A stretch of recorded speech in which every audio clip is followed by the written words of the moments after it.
outside. Mastodon! Pterodactyl! Triceratops! Saber-tooth tiger! Tyrannosaurus!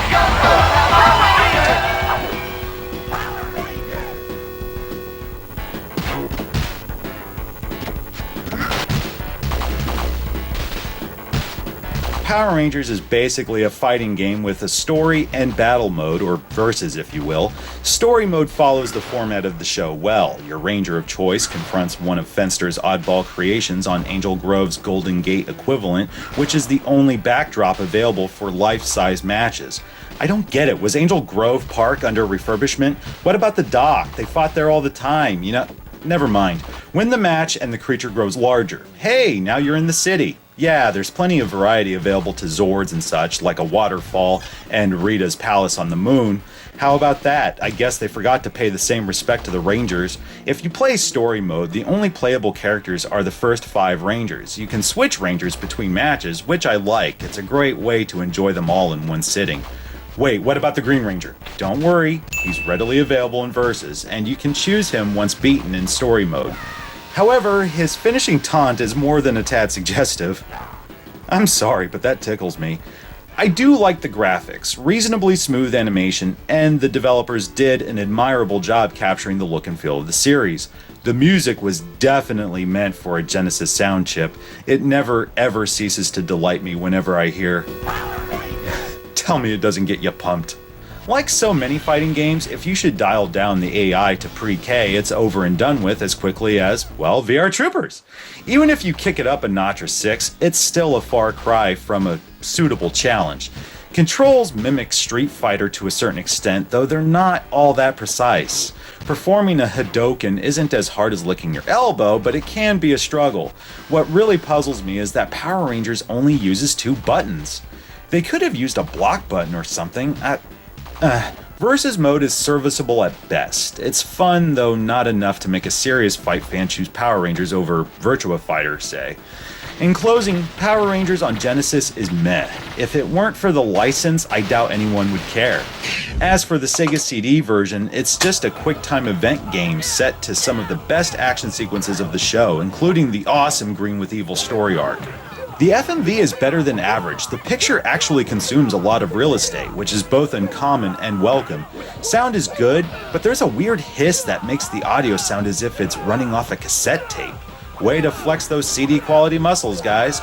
Controls are responsive, though limited. I know, what a shock. I mean, it's a quick-time event game. What more can I say? Replayability is limited to the difficulty settings. There's no real skill required here. You just remember the on-screen commands until you win, and that's that. If you're into these sort of games, it's okay. If not, you won't care after 10 or so minutes. In either case, just be sure to play it on normal.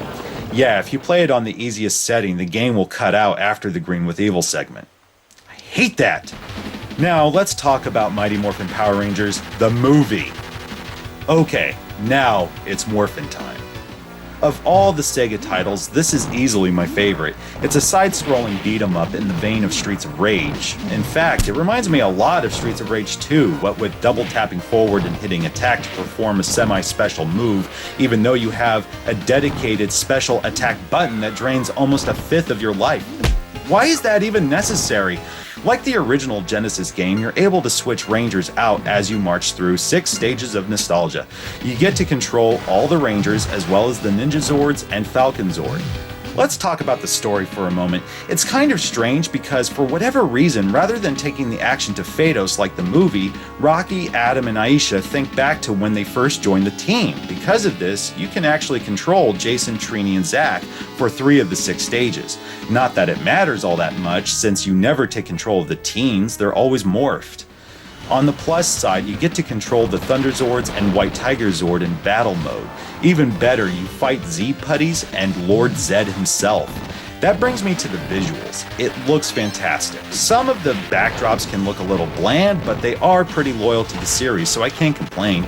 The Rangers have all their signature moves, and watching the Z-Putties explode into a dozen great chunks is always satisfying. The music's even better. They're actually 16-bit renditions of Ron Wasserman's iconic tracks from the show, like Fight and I Will Win. Very cool. There are a ton of cutscenes with plenty of text. A lot of text, in fact. Thankfully, you can skip them. Yeah, they're cool, but it just slows things down. Some of the boss battles can be annoying. You fight Goldar a few times, and so often he'll just chill outside the boundaries of the screen. Also, you fight Ivan Ooze at the end, as expected. It's not a bad fight, though. There's no death blow. Instead, it just cuts away to a brief standoff that concludes with Ivan getting struck by the comet, just like the movie. Kind of disappointing. Unlike the Streets of Rage series, the game itself isn't paced very well. These beatdowns will go on and on for what feels like an eternity. They're timed, but the action grows tedious after 30 seconds. When all is said and done, Power Rangers the movie is a good game. Like I said, of all the titles I've tried here, it's the best, especially if you're in the mood for some multiplayer action.